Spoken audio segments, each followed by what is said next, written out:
Hello everyone.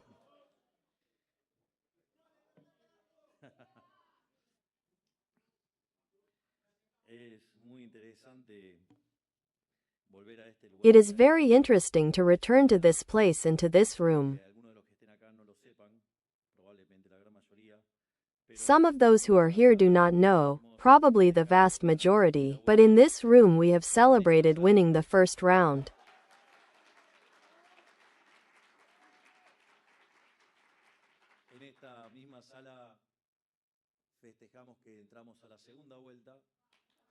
In this same room, we celebrate that we enter the second round and, how could it be otherwise? We celebrate that we were the first libertarian liberal government of the history of mankind.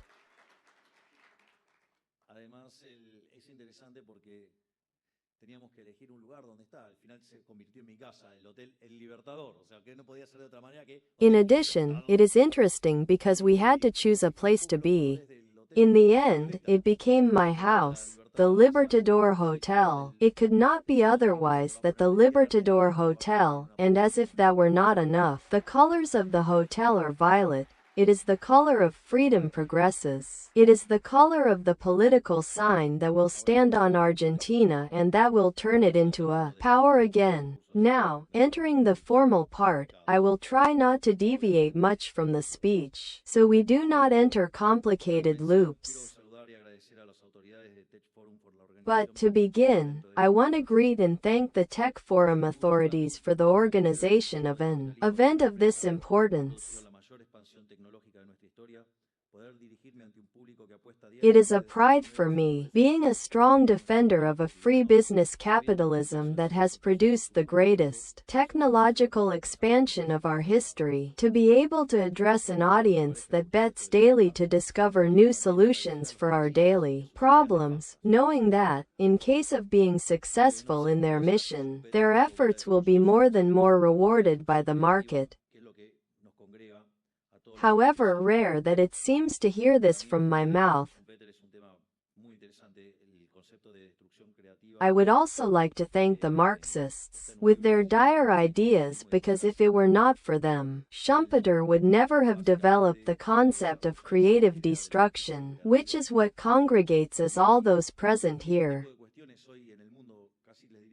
For me, Schumpeter's theme is very interesting. The concept of creative destruction is in a book called Capitalism, Socialism and Democracy, and he basically develops this idea of creative destruction.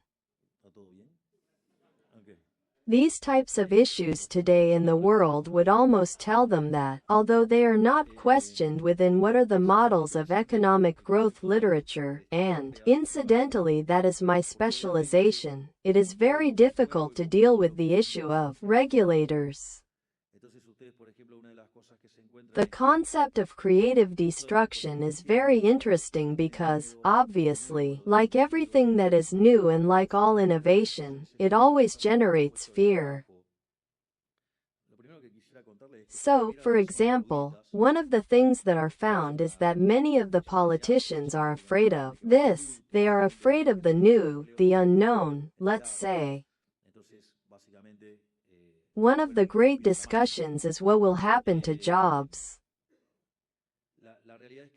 The first thing I would like to tell you is that, if the Luditas were right, that it is a reflection that is made and that has to do with Lud, who was basically someone who was left without employment because the loom appeared, then, basically, they went and broke the machine. The reality is that, if the Luditas were right, today the unemployment rate in the world would be 87.5%, which would not make any sense, because, if new jobs had not been created, in the best world the world would have been created. But the population multiplied for 8 times, therefore, we would be in a very interesting problem, and that does not happen. So, we must not be afraid of technological progress. Jobs will be destroyed, but new ones will be created. Therefore, that is not a problem as long as there is flexibility in the labor market. There will be no problems and we will all have a job. The problem is that politicians like control and do not like flexibility.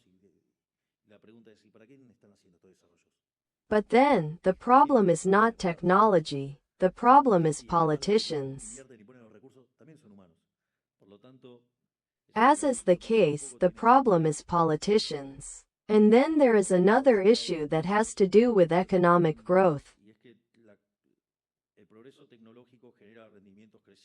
This issue of the dystopian case is deactivated, which actually also has its response in Smith, and that it is related to the division of labor is limited by market size.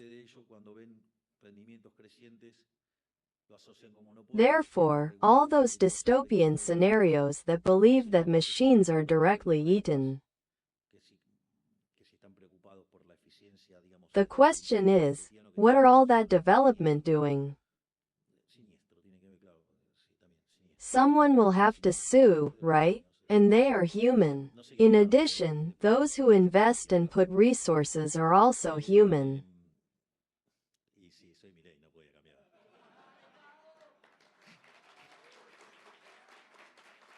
Therefore, that dystopian scenario does not make sense either. Having scared away fears, there is another issue. Technological progress generates increasing yields. And there is a problem, because economic theory is not developed appropriately to contemplate these events. Consequently, when they see increasing yields, they associate them with monopoly and want to regulate them. Politicians always want to regulate. I don't know if they want to appropriate income or if they are really worried about efficiency. Say, from the Parisian point of view.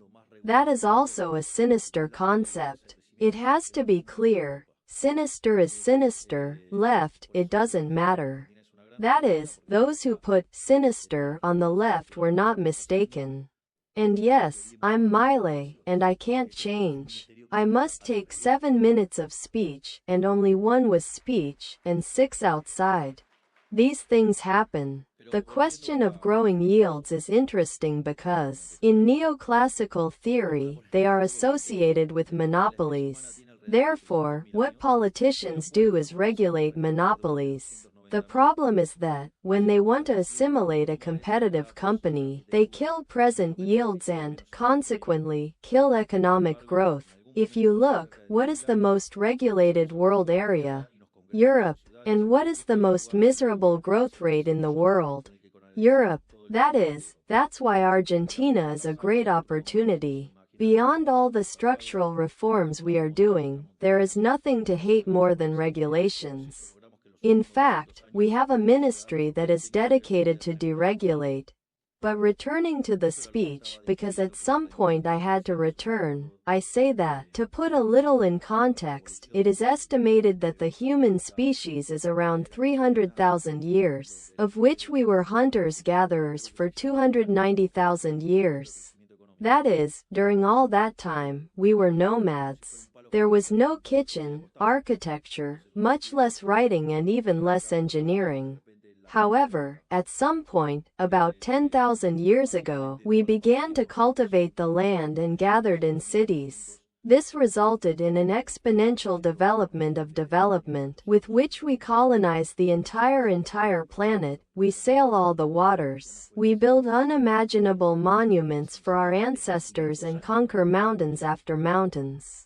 Thanks to the exponentiality of this process, we achieved that, in the last 200 years, the average citizen had the standard of living of a Roman emperor. This was what I was describing as growing performance. When you look at the evolution of GDP per capita in the Christian era, say between year 0 and 2000, you will see something called hockey stick. That is in all economic growth books, and it is as if it were a stick, literally, lying hockey.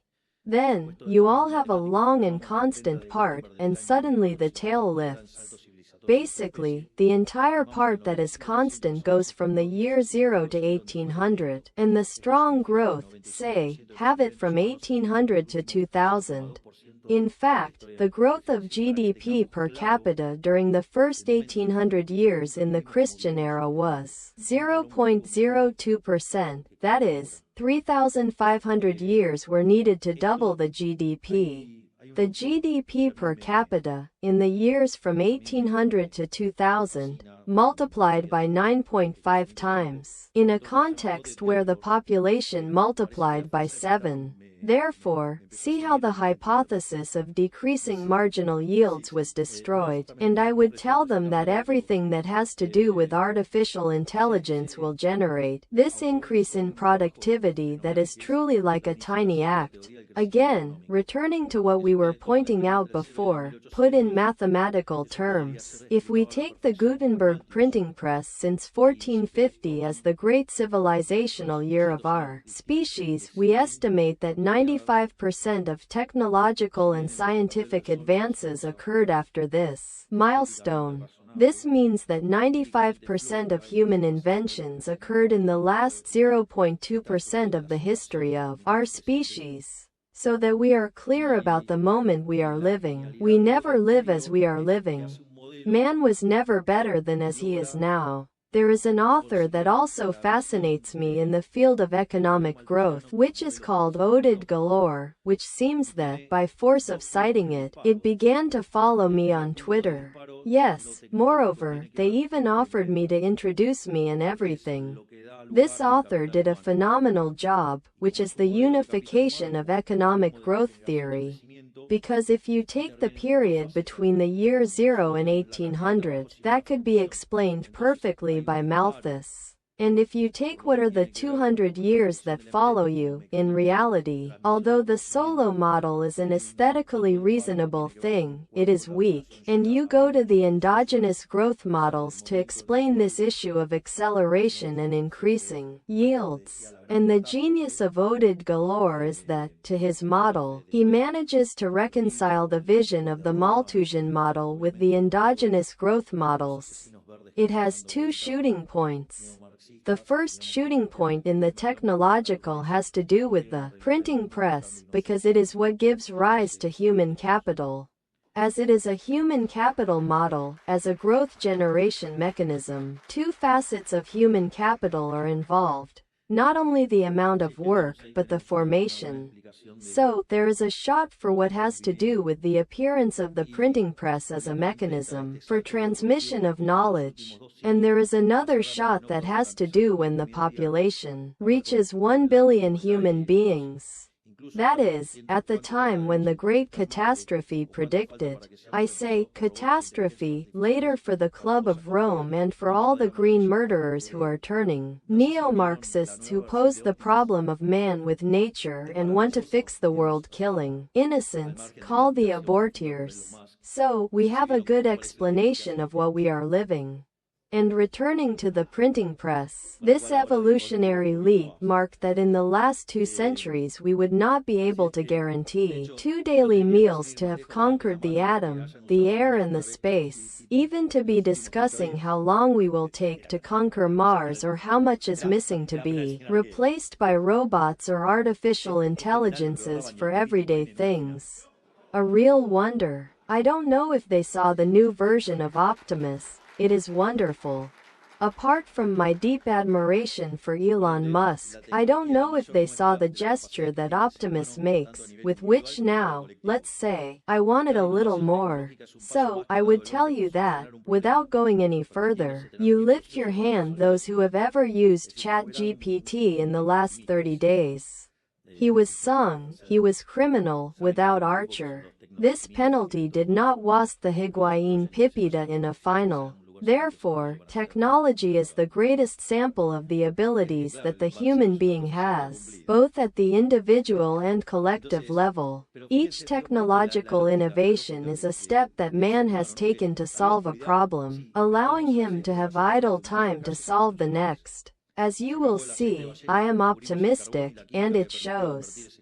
They know that there is a group that are the techno-pessimists and see everything wrong, but well, that they go and look with the Marxists and have a place with men in the caverns. Marxism is a self-fulfilling prophecy. So, notice, because this is the logic of the human being. Not because there was darkness, we did invent whale oil to illuminate the streets in our homes. Whale oil was over, we discovered coal and chemistry that managed to allow that coal in queroseno. It did not reach the kerosene and develop the electricity. Coal is expensive and inefficient as engine fuel. We found and learned to process oil in a cheaper and efficient way. He did not reach food to feed 6,000 million people. We invented the genetic revolution in agriculture, which allowed us to multiply our production and of which Argentina was a special protagonist. That is, as an ancient proverb says, the need is the mother of inventiveness.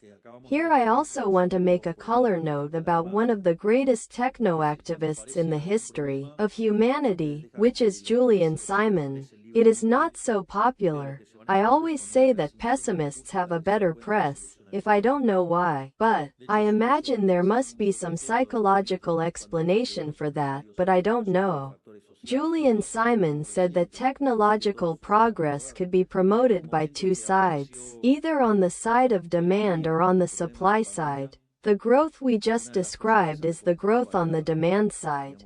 That is, when a problem appears, if you let prices express themselves freely, you will find a reallocation of resources until the solution to the problem is found. In fact, I usually use this example when I say that entrepreneurs are social benefactors. I can do it with something recent that everyone will remember.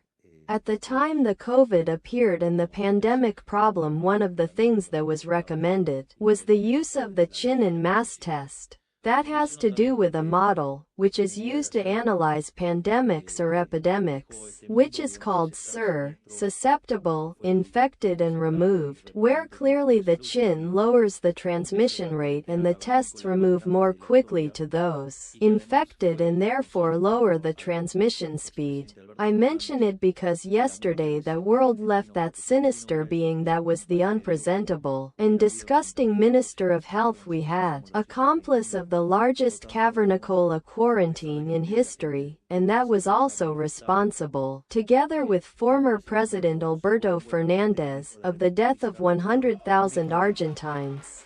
Because if Argentina had done things as a mediocre country, there would have been 30,000 dead. However, we spent 130,000. Therefore, although he died and people like to manifest, it seems that the dead become good.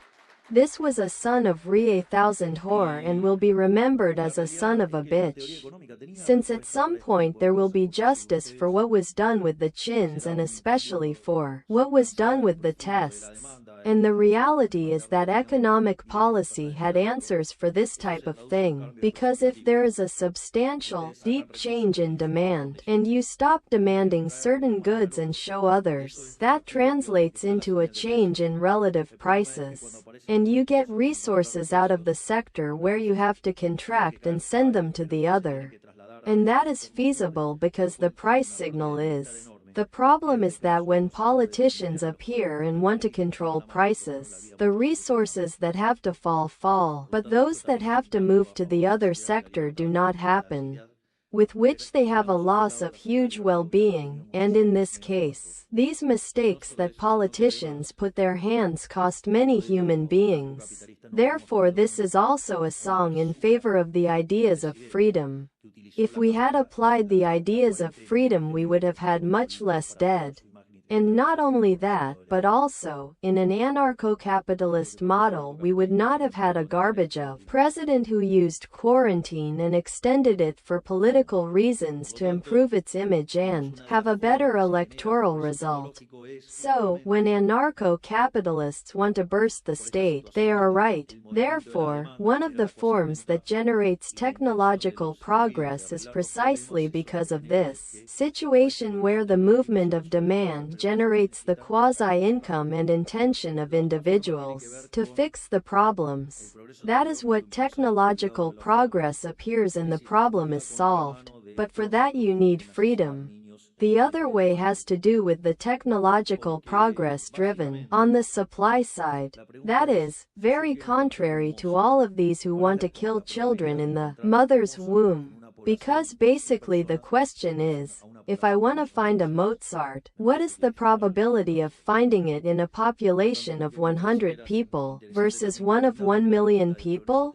It seems to me that the result is obvious. Therefore, it also seemed to me that it was interesting that we understand the logic of technological progress, how these processes are generated, how important the price system and freedom is, and that we do not go killing people. Does anyone want to make an account to see if we banister these stupidities of left-handed people who want to kill people? If I tell you, are you with the calculator? Well, okay, because they say there is no place for everyone on the planet. Well, you're going to spoil the result. I don't do anything. Well, then I could tell you how many people live per square kilometer in Japan, but they will tell me that they live as Japanese. I ask them a question. Do you like, for example, how do people live in Monaco? Can anyone find out how many people live per square kilometer in Monaco? If I'm not mistaken, they are 39,200, but check. Well, put 36,000. How many square kilometers does Argentina have? 3 million? Well, let's multiply that number by 3 million. How much does it give? No, what 1.08? You have to give you a number. Well, so, grab and extend it. 108 billion are. Now take that 108 to eliminate zeros, divided 8, which is 8 billion, which is what lives on planet Earth. That is to say that today in Argentina the entire population of the planet Earth would enter 13.5, and all the rest of the planet would be left to do everything they want. They realize that all those who are killing people is because they are ignorant or because they are a bitch children. Therefore, it is so that the miracles of the past are the worldly facts of the present, and what today seems only a dream, tomorrow will be something of an ordinary reality. Moreover, from the discovery of the Internet, which is an example of this miraculous life, allows us to have the Alexandria Library in our pocket, we have the luxury of having constant access to more information than all the great philosophers of our combined history had. The expansion in productive development of the last centuries is testament not only that the greater innovation, greater prosperity, but above all that it is the advance of freedom that engenders innovation. Therefore, to the extent that we have ensured civil and economic freedoms, which are a natural right of man, the rhythm of technological development has accelerated. I think I have repeated to fatigue that those countries that are freer are 12 times richer than repressed. They have 25 times less poor in the standard format and 50 times in the extreme format. That is why I am deeply committed that Argentina be the freest country on the planet, so that we are the most prosperous country on the planet. Moreover, thanks to trade, new technologies developed by third parties could be accessible, and thanks to the competition, the discovery processes became increasingly sophisticated and specialized, forming increasingly complex companies, in which all those involved are benefited by each discovery. Something like a combination of Smith-Hayek-Dixit, it would be. All this, of course, the heroes of the Golden Age Argentina knew it and implemented it. Not for anything Roca said that trade knew better than the government what suits him. The true policy, therefore, consists of leaving the highest freedom. And what we are doing, paradoxically, today to go to the future we have to meet again with truths that are in the deep past of our nation and that the rest of the world seems to be forgetting. There will always be a bid between the private and the state, between those who innovate and those who regulate, between those who generate and those who confiscate, between those who explore the territory and who then draw the maps and draw the limits, between the alleged chaos of the reckless and the order of the fearful. This bid today becomes explicit in how some states of the alleged free nations treat their technological sectors. Infected political leaderships of socialism, they impose regulation on regulation, and the visionaries of the sector have no choice but to flee. As Ayn Rand said, when you notice that to produce you need to obtain authorization from those who produce nothing, then you can affirm without fear of being wrong that your society is convicted. Double-clicking on what I mentioned only from the individual wanting to get rid of state clause. The day of the date was largely starred by reference of blockchain technology and cryptocurrencies, which are proposed to kick the board in many aspects. The first and most important of them is that they intend to separate the political power from economic control. As Hayek anticipated it, this is a full proof that the individual said enough to the state and decided to put a brake where it hurts, which is the pocket. The citizens of the world are tired of monetary policy and economic shamanism, of inflation, that a Zongano can triple the monetary base by whim as if it were harmless, being that not only is it not harmless, but also pushes poverty to hundreds of thousands with the actions of a button, without any other purpose than to obtain political revenue. If not, they come and explain it to me, that the previous government issued 13 points of the GDP in a year and left the pump planted to the other. Yes, they lost, but well, we have to work to lower inflation. That is, it is no accident that countries with greater fiscal irresponsibility, such as Argentina until we arrive, are the ones that have the most adoption and development of this type of technologies. And of course, to escape from thieves. As it had to be. How good they do. Today, as an individual who, temporarily, to make them very clear, presides over the great Argentine nation, I consider that the rulers cannot make a deaf ear to the request of the people who shout for less state, because we can choose to ignore reality, but the consequences will come to touch the door. They imagine that running to the state for me is music for my ears. So, the more they want this, the better. And to know the consequences of ignoring this request, it reaches to see the last 100 years of Argentina: capital destruction, economic and financial crises, default, hyperinflations, civil bursts, productive stagnation, technological lag, and poverty levels greater than 50%. How it was going to be otherwise, if Argentina is designed as political caste and not citizens? If in Argentina the machines pay gross income, check tax, customs tariffs, and endless taxes that reach their pocket to a couple, harming the whole. A few days ago, a video that compared a national olives dictator with a European. And the European faster times faster. Why can they and here not? It has to do with all the obstacles and regulations that are here.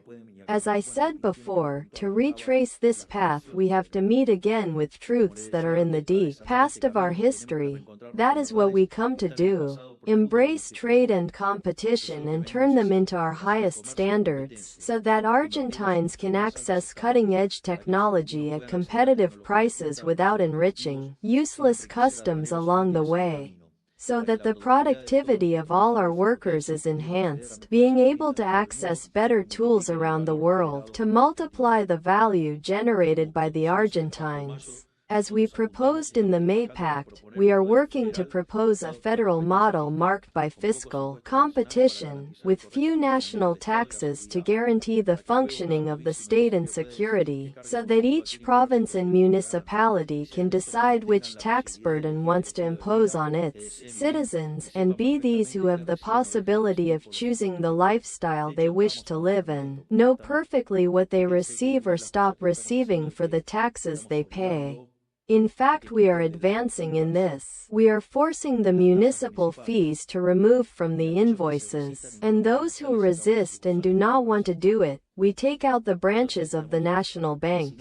And if not, we propose to the Banco Nación to separate it so that they know how much it has to do with the service and how much with the fiscal degenerates. This also begins to see in prices how those who are charging them taxes are those who are ruining their lives. Thus we are also beginning to generate competition between provinces and municipalities. Thus, the provinces and municipalities with fiscal responsibility will be attractive and will prosper. And those who do not have to explain to their voters why their provinces are impoverished. Do you know what it is for a mayor who has them all day on their faces? Explain that they charge them more taxes to have a life worse than others? You do not realize the moment we are living.